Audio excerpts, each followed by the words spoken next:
over in the bleachers. So we'd love to see your faces out here in the audience if you'd like to join us.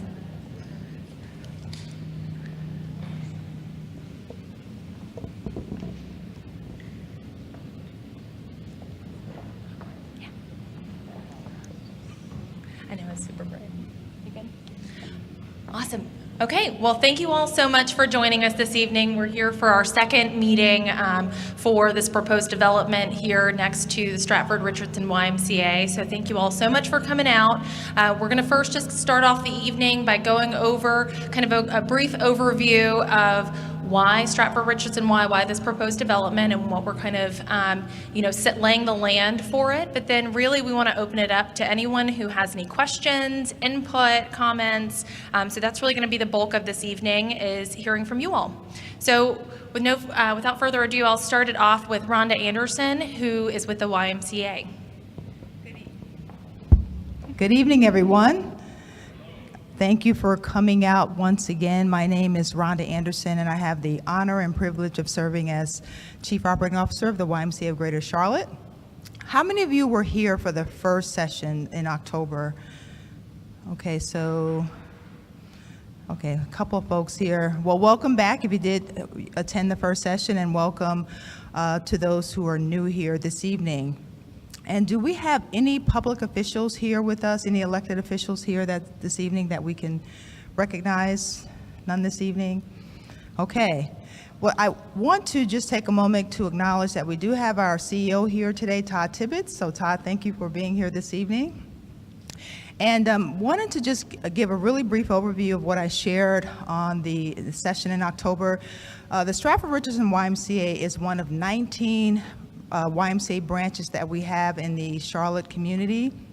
We also have 2 resident camps, and on an annual basis, we serve well over 300,000 unique individuals and families by putting Christian principles into practice to build programs that build healthy spirit, body, and mind for all. And so we are here to do just that in this community. And it was the vision of Willie J. Stratford, as well as Jim Richardson, and many other volunteers and community leaders 10 years ago who wanted to create a transformational hub, a place of connection for families on the West Boulevard community. And that is why Stratford Richardson is here. We service over 1,700 families, and from what we call our active older adults to our youth in various programs and services. And one of the things that we are most proud of about this branch, as well as all of our YMCA's, when you look at the diversity of ages and backgrounds, we are pretty diverse. Why here? 65% of the families who are part of this particular branch have incomes of less than $20,000. And so what that means is that when we say we're for all, we truly are, because we open our doors and welcome those who may not necessarily have the ability to be here, but we're making sure that they have the opportunity to be here. So we're looking at tonight, and we want to hear from you about how we can further expand and transform this campus. And I want to squash any rumors that may be out there that we're selling Stratford Richardson. We're not selling Stratford Richardson. We're looking at how we can expand our footprint here and work in conjunction with the county to provide additional amenities and services that the community feels that's needed here, as well as how we can look to grow what we do in serving the community. So I want to make sure there's a clear understanding of that. Are we looking to partner? Absolutely, but we're not looking to sell this building. And we have really a rich legacy of partnership. Most recently, we partnered with the Renaissance West Community Initiative in opening the Howard Levine Child Development Center, which is a 5-star rated early childhood education center serving children ages 0 to 5. And if you haven't had the opportunity to visit Howard Levine, I would encourage you to do so. If you have children, nieces, nephews, grandchildren in that age range who need high quality education, please visit. We have space available for those children. So we have partnered in that arena in terms of looking at how we can develop our children at an early age. And so we're looking to do something similar here. What are the amenities that are needed on this campus to help this community grow and thrive? So Dennis will provide some additional detail on some of the possibilities, but again, tonight is about conversation. And so after we've had a few speakers speak, we want to make sure that you have an opportunity to ask questions, to engage us in conversation. So with that said, I will turn it over to Dennis.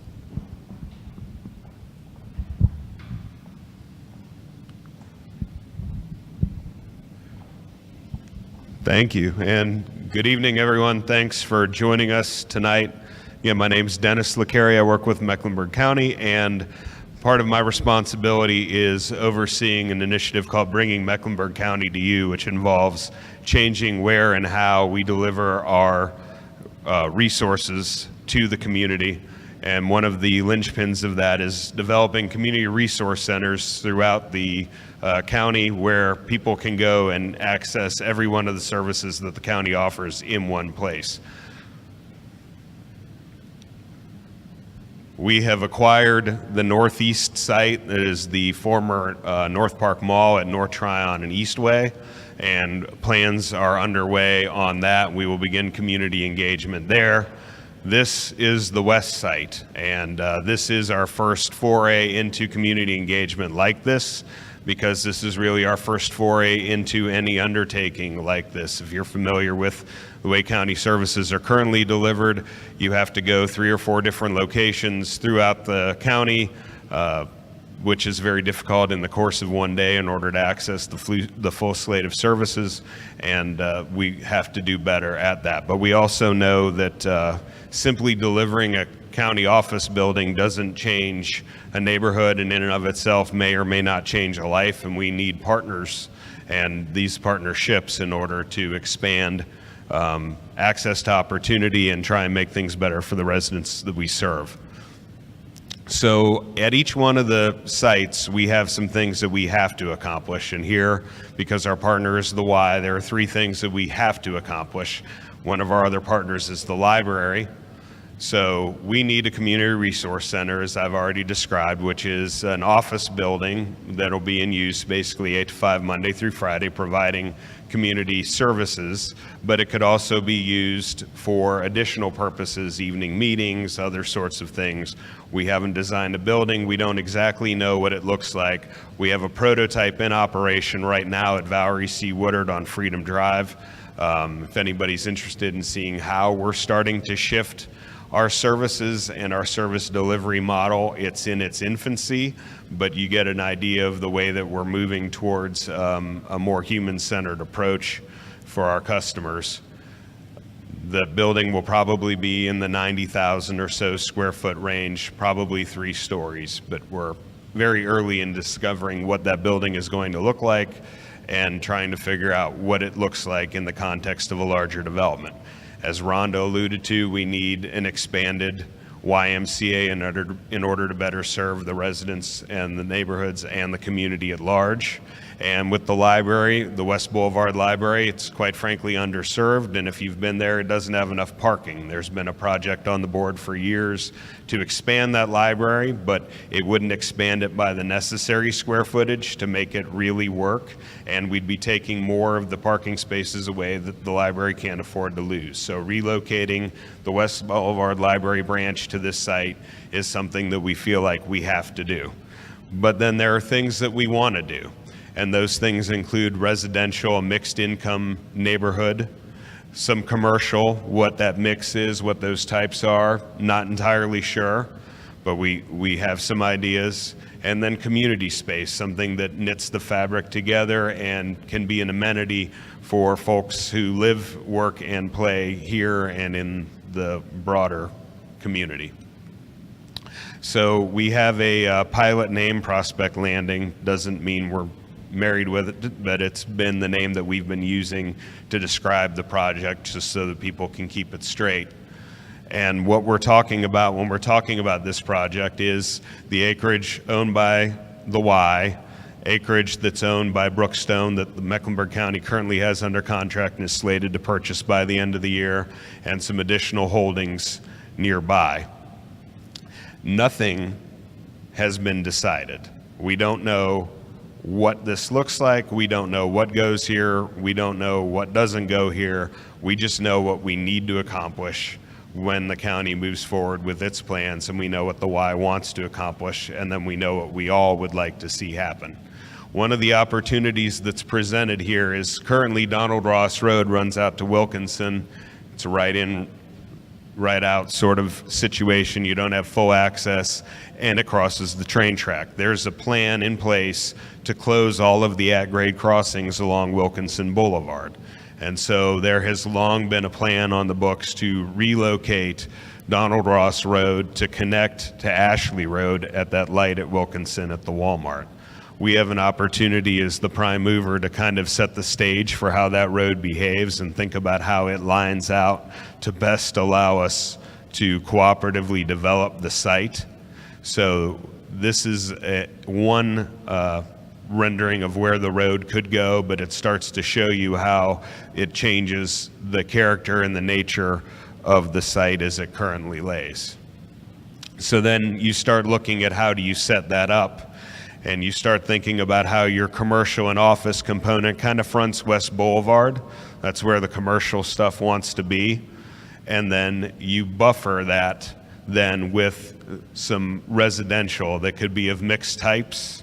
Could be some townhomes, multifamily, senior, active adult, not entirely sure, but that sort of thing, various price points and types, and then how it kind of organizes itself around a central node. This is a rendering of what the project could look like, basically to give you an idea of scale and density, showing that we're not talking about an 80-story building out here. That would be out of character, but we're also not talking about a whole bunch of single-family homes either. Talking about something that this is the Stratford Richardson Y today in its current elevation, just to give you an idea of the size of what those other buildings would look like. We're talking 3, 4, 5-story sort of things. And then kind of falling off in density as it falls to the rear of the site. This is what the main street could feel like, the commercial corridor, if you had some retail anchors, some shops. We've looked at this through an economic opportunity lens as well. What could the retail or the commercial look like to help support economic opportunity and entrepreneurialism? Is that small stall retail for folks who want to open their own business and hang out a shingle? Is it flex office space for people who want to collaborate on a business idea? Those are the sorts of things that we've been thinking about. Again, this is kind of a look down the main street, if you will, the feel for how that could be if you were at street level. These are what are known as precedent images to talk about what the housing typology could feel like and maybe how the streetscape could feel as it were developed. So this would be a representative idea of what the multifamily could look like in a denser configuration. And again, we are committed to trying to figure out how to get diverse price point housing here, not just diverse typologies, but diverse price point. We're very aware that our shortage in this county is 30% of AMI housing, and we feel a commitment to that, but we also feel a commitment to making sure that we've created a mixed income neighborhood and an opportunity for as many as folks as possible who want to live here to be able to live here. Again, what the townhomes could feel like, public open space and other sort of community spaces, opportunities for things like farmers markets, amphitheaters. You start thinking about how the living and the working and shopping kind of orient.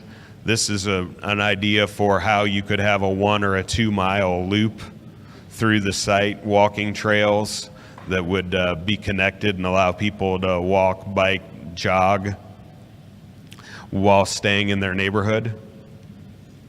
And kind of some ideas again about how you could locate an amphitheater where a farmer's market could go, areas for play fields and ball fields, and other sorts of opportunities for folks to engage each other. Plaza for food trucks to come on the weekend, for example. So again, we're in the early stages of this. We know what we have to do in this corridor. We know what we want to see happen as part of what we do, and we're looking for feedback and input. So what have we heard so far? We had basically 109 folks attended the first meeting. We got responses from 42 different individuals of those 109 who attended, and this is a summary of the comments. Under economic opportunity, as we bracketed it, we heard that folks want community gathering spaces where outreach can happen and other organizations can support what's going on here. Talked about things like a farmer's market, a grocery, a bank, a small business incubator, spaces for vocational training and other services. Again, entrepreneurialism came up. Talked about grocery, a pharmacy. Somebody apparently doesn't like geese because they called that out specifically. I'm kind of agnostic on the geese. Mixed income housing. Wanted to create and stick to actually having a significant number of affordable units. I feel that, and I respect that. If the mixed income areas are working and achieving what it was set out to achieve, I think it'd be a good idea. Like to see condos and other buildings with the elevators and door access inside the building instead of being Florida style. Maximizing lower AMI units through means like deed restrictions and other ways to try and encourage the development of additional units. Under community building and wellness, we heard that the connection to Wilkinson Boulevard was very important. Folks want access to good food, more parks and connected greenways, and the first-rate library. We wanted, folks wanted us to know that they wanted to see that the development was integrated and didn't just become an island. Recreational sports space, again, folks wanting to see access to the outdoors and opportunities for health, wellness, and play, after-school activities and academic support, which we think a library and Y partnership could really do.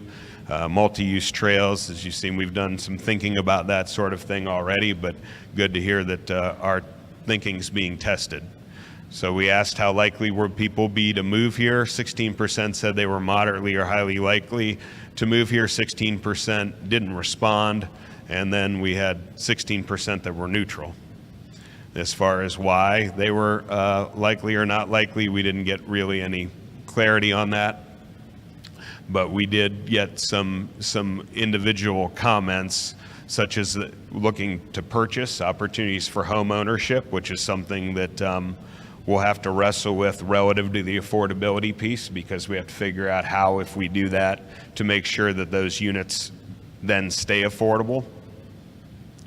And people talking about access to financing, again, going back to that home ownership piece, which we feel more broadly than just in this development, but think it raises an important point. And folks who want to be able to live on the corridor but haven't been able to find anything nearby.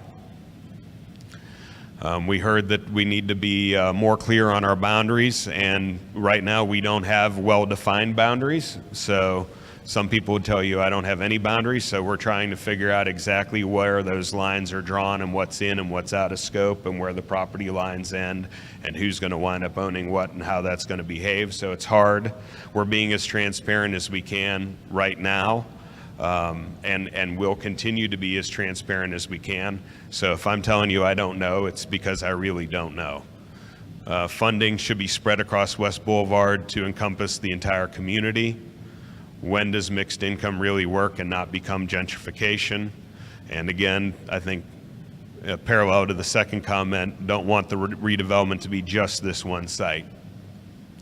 We heard that public transit is important. We understand that, and that's one of the reasons why we're locating our CRCs where we are. It's very transit-driven and transit-oriented because we want to make sure that as many people as possible have access to our services.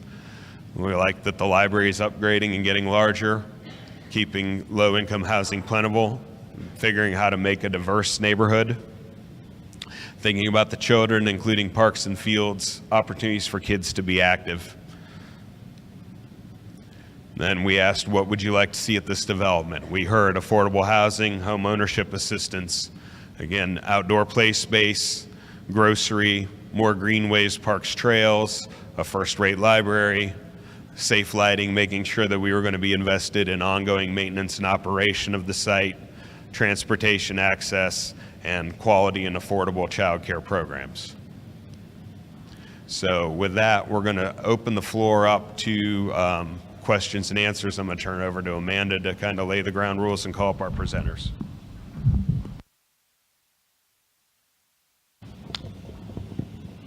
Hello. Oh, I'm back. So yeah, if we can have our two additional panelists join us up here, and while they're making their way up, just wanted to lay the groundwork for Q&A. We'd love to hear from everyone who is interested in giving any input, that has any questions. So if you want to make a line starting right here at the podium, we'd love to have folks join in and add to this discussion, to what we've heard from our first meeting. I know Dennis went through really an overview of what folks would like to see, the themes that we saw, some actual quotes that you saw up there as well. But we'd really love additional input, additional questions. Again, to Dennis's point, at this point there are a lot of unknowns, but at the same time we want to keep this conversation open and going. So please feel free to join us up here at the podium, and we've got our panelists here. So I'll let them introduce themselves first, and then please join us up here if you've got a question. Rhonda Anderson, the YMCA. Lawan Pringle. I'm with the West Boulevard Library. Jamelia Davis, Mecklenburg County Economic Development. Thank you. All right. Got any questions? Oh, and one thing I did want to remind everybody, I don't think it's a big deal, but we are live streaming, so if you're camera shy, just be aware. We're live streaming for anybody who wants to watch from home and wasn't able to make it out here tonight. So just want to make everybody aware, but if you have a question, please join us up here at the podium. And awesome.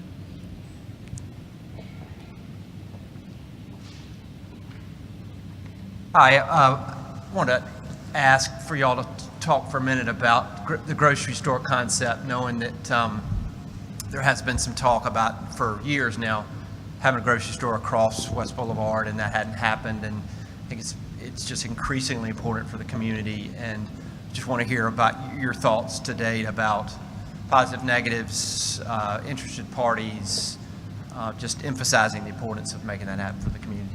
Absolutely, and I appreciate the question. And I think we do recognize that this area is grossly underserved by quality retail, not just a grocer, but obviously a grocer, and access to food. And there's very important tie-ins in a lot of ways. I mean, so somebody comes to the Community Resource Center and is able to get some SNAP benefits, and they walk out the door. Where do they go to get food before they go home? So we are very mindful of that, and we think that that's really a key driver for the redevelopment in this area.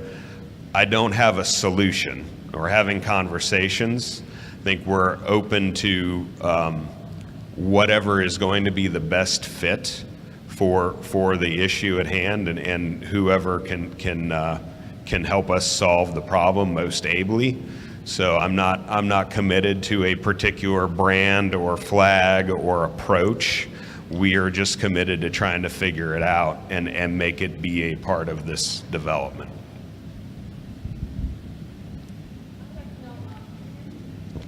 Yeah. Yeah, there you go. I'd like to know about elderly health care. Will there be any facilities for health care, child care, for elderly care, things like that? Thank you for the question. So the question for everybody was around senior care, housing, child care, things of that nature, right? Right, facility for that sort of thing, and we are certainly open to that. It was contemplated. We did a little bit of just preliminary, I don't even want to call it planning, we'll call it pre-planning. The folks at Gensler, some of whom are here tonight, very generously offered some time and some interns over the summer to help us do some high-level thinking about what could go on the site, and senior housing was a component. We start thinking about the service providers that we have, such as the Y and the library, and how those entities can help support, whether it's seniors, whether it's children, all folks really, but in those areas. And then relative to the healthcare piece, this community resource center could potentially have a health department clinic tied to it. We're also in conversations with the hospital systems and others about other sort of services that we could bring to bear wherever we're doing our community resource centers in partnership. So all of those conversations are really just starting, and that's the reason for starting this community engagement so early, is that we didn't want to get down the road on something and find out it wasn't something the community wanted, and vice versa. We didn't want to be so far into the planning that when we brought something out, somebody suggested something and we said, oh, I wish I'd thought of that 6 months ago. So these ideas and suggestions are really, really, really important. So even when I'm saying that, we've thought about something, we've maybe not thought about it in the way that you've thought about it, or we may not have the idea in mind that you've expressed. So by all means, afterwards, comment cards, survey, come up to me, whoever you think is appropriate subject matter expert, and further help us flesh out, our thinking by sharing what you mean more specifically. But we believe that, part of developing a healthy, active, vibrant 18-hour neighborhood involves making it accessible to everybody and anybody from all walks of life, all stages and all ages. And that has to be first and foremost if we're really going to do this well. I just had a follow-up to your question regarding childcare. So I'm not sure of the ages of the children that you may be speaking on, but again, we do have a 5-star rated early childhood education center about a mile up West Boulevard, ages infant to 5. We have capacity for 152 students. We're currently at 109. And so if you have those needs now and they're in that age range, I would really encourage you to go and to visit that center. There's opportunity through CCRI for vouchers, as well as North Carolina Pre-K. So if you haven't, and if those the age ranges that you're looking at, I would encourage you to do so. We have a vibrant after-school program here at Stratford Richardson now. So I'm not sure of the ages, but just want you to know that we do have some opportunities currently.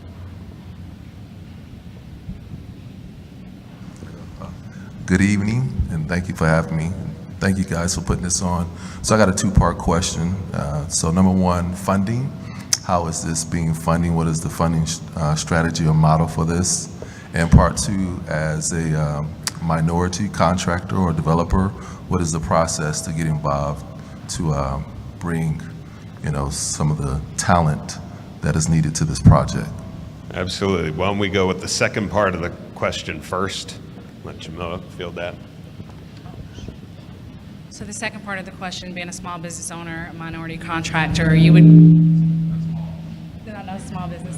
Okay, not a small business. I'm sorry, I don't know where the feedback's coming from. But for those that are small businesses or businesses that are interested in doing business with this project, you would want to make sure that you're registered with the county to do business. And if you are interested to become a minority or woman-owned business, go through the certifications with the city and through the state. Because the project is not developed yet, we don't know the percent and the goals behind those. But once they're made available, my office would work with you to make sure that you're ready to go. And then relative to the funding, this is part of the adopted 5-year capital improvement plan by the Board of County Commissioners. So that's a long way of saying the money's in the bank. We have the funds to accomplish what the county needs to accomplish. We're still figuring out how we will deliver the residential component, the commercial component, whether that looks like an RFP to select a developer, whether it looks like the county constructs something. I don't want to be in the business of operating that, but we're looking at what sort of approach makes sense relative to delivering those sorts of components. But the Community Resource Center, the land acquisition necessary to make this happen, is fully funded.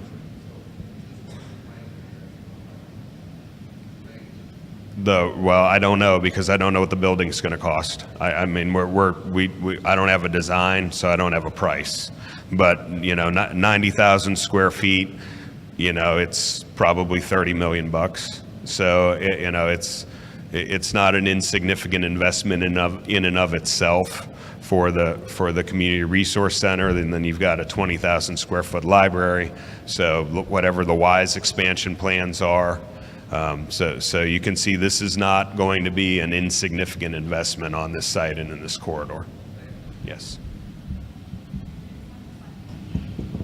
I'd just like to add, for those that are business owners, to please sign up on the website to find out more information. So when the project is in play, we will send out more information about it. So whether you're a contractor, if you have supplies and goods, this would be the time to sign up now. And we actually have a few of Jamilia's flyers over here on the table if you need some contact information. All of our panelists will also be here after the meeting, so feel free to go up to them and ask additional questions or contact info. And Lee, real quick before you go, just to piggyback on that, blow us up. I mean, by all means, call, email, respond to the survey. The survey is open for a limited time, but the email address lives all the time. It goes directly to me. So by all means, stay in touch. Ask us what's going on. Send us your questions. Send us your feedback. It doesn't start or end tonight. This is just the second meeting in a series. And the only way for us to know what you're thinking is for you to tell us what you're thinking. So please let us know. For the why, question for the why, in a perfect world, how much would you expand this building and what would you add to the current branch here? Good question. Well, in the perfect world, we would try to add as much as needed for the community, and we're in conversation about what that may look like in terms of additional services. We know that certainly we want to make sure that we keep our sports fields so that there's opportunity for us to have programs for youth around sports. We'd certainly like a covered area. We are busting at the seams in the summer for camp. So we're actually going through a process internally now of trying to really figure out what we want us to be in another 5 years from now. And so we're going to be looking for additional feedback actually from our members and our community around what that expansion and growth may look like.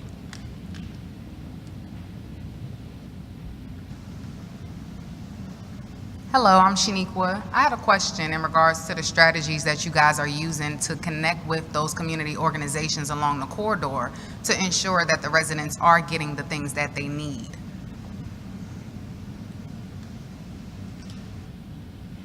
So To make sure that the decisions that are being made is done collectively with the residents, as well as the community organizations along the corridor. So the first step is these meetings. I mean, we just started with the meeting 2-3 weeks ago. That was the first meeting. This is the second, and so this has been to this point the primary means by which we're communicating with the community. The one thing that that I personally am very sensitive to is that I don't want to define who a stakeholder is. If somebody's interested in this project and they live on the other side of town, but they live in Charlotte, they work in Charlotte, and they care about this neighborhood, they're a stakeholder. So we want the broadest possible cross-section of people to be involved, and we want to do everything and anything we can to eliminate barriers to access this. So if you've got specific ideas or feedback, please, after the meeting, see Amanda or somebody from Yellow Duck or Rosanna from County Communications, and please share that. We've communicated through Open Door, Facebook. I know a lot of it is social media driven. That's where most people are these days. We've put out flyers and signs relative to this, but I'm not going to pretend that we have all the answers, and that's part of the reason for starting again the community engagement so early and really piloting in this corridor, because we know that the West Boulevard community is a very tight-knit community, is organized. There are a lot of voices over here, and strong folks that have been invested in this side of town for a long period of time. And so we know if we stub our toe, we're going to hear that we've stubbed our toe, and we want to know that. And so we've started here for that very, very reason, rather than going to somewhere that might be a little less together and feeling like, oh, we got this and we know what we're doing and now we can take it on the road to the other geographies. We intentionally started here. So by all means, let us know how we can do better. Hello. As the branch leader of the West Boulevard Library, one of the things that I know that we're probably going to do as we start to talk about a new facility on this campus is to engage the community in terms of learning what they want from a library facility. We know that over at the library facility that we're at now, we lack parking, and we also, I think we lack a little bit of the community room space that this neighborhood has asked of us. So we're going to definitely talk to members of the community because we want your feedback in learning what we can do to become a better library. Our mission, after all, is to improve lives and build a strong community. So we need the community to offer feedback to us. And so at each step in this process, we're going to be coming back. So this is really kind of testing the concept, thinking about what should be in or should be out on this site, what else should we be thinking about that we're not. And then as we start moving into more of a master planning sort of process, we're going to share our thinking there and get feedback. And then as we start getting more specifically into designing individual components, I'm sure, the Y will conduct its outreach. The library, as Luan noted, will conduct its outreach. We'll conduct our design outreach around the Community Resource Center. So we'll start having those conversations, but we've got to start at the highest level and then start funneling it down towards, okay, what color brick goes on the building? We're a long way from deciding whether or not the building even has brick, let alone what color it is.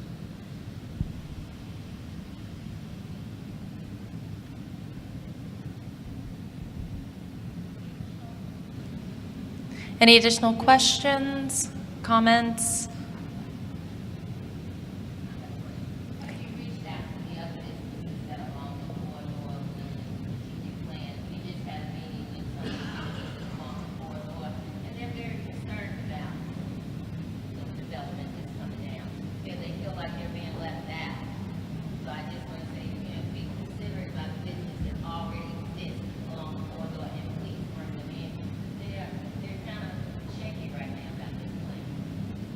Well, and please, by all means, encourage them to contact us through this.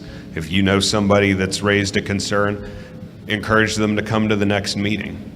Yeah, I understand. I mean, so I mean, I would need to know who, so I can deal with the what. So we want to know who those folks are, what their concerns are, and then address them accordingly. I mean, none of this is meant to displace or cause a problem for anybody. This should be additive, and I think it should be something, if we do it well and we do it right, that benefits everybody in the neighborhood and along the corridor.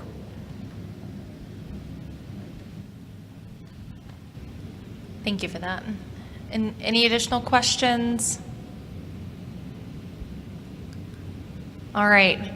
Well, thank you all so much for joining us tonight. Just real quick before we wrap up, I wanted to make you aware that all of our panelists will be around the room this evening, so feel free to go up to them if you have any questions, comments, anything that you want, to go into a little deeper. We've also got a number of ways to collect more feedback from you. So we've got comment cards that everybody should have received on your way in here. We've also got a survey that's accessible via our website here. You can access it by bit.ly/WestBLVD, West Boulevard. Again, to Dennis's point, we've got an email address where you can feel free to send questions, comments, all of that as well. We've also got over on our wall 2 input and ideas kind of pages. So if you think of anything additional that you want to add, please feel free to go jot it down on a Post-it, put it up on the wall. We want as much feedback again as possible. If you'd like some visuals, if you didn't join us at the last meeting and would like some visuals, there are some aerial images over in the back corner that you can take a look at as well. So the next meeting has not been scheduled just yet, but we will be sure to get out communication regarding when that's set.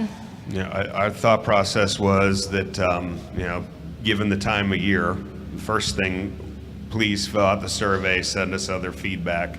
We want to collate that and then kind of synthesize what we've heard and do maybe some high-level sort of planning. Nothing that gets too specific, but just some high-level sort of planning based on what we've heard, and then be able to come back to the community in the new year and say, this is kind of where we are in the process, updating the timeline. This is what we think we've heard so far. How far off the mark are we? And then start building the momentum to actually getting things moving. So, look to announcements for future meetings, but we really wanted to see where we stood after these first 2 meetings, what the feedback was, and quite frankly, how badly we'd missed. Because if we're hearing that we're way off the mark, then obviously we've got a lot more thinking to do than if what we're hearing is generally supportive. Then we feel like we've got the ability to kind of go forward and do a little bit more work and be able to speak a little bit more clearly and have a few more answers to some of these questions before we meet again. Also, just to mention, this meeting was not just live streamed, it's been videotaped, so you'll be able to watch it. You can also watch the first meeting on the Mecklenburg County website, so it'll be posted tomorrow. This meeting will be posted tomorrow. The first meeting's already up, so you'll be able to watch both of those and compare notes and reflect maybe before you take the survey if you'd like, so you can see it all again. All right, anything else? Wonderful. Well, thank you all so much for coming out. We really appreciate it. And again, feel free to stick around and continue the conversation. Thank you, guys.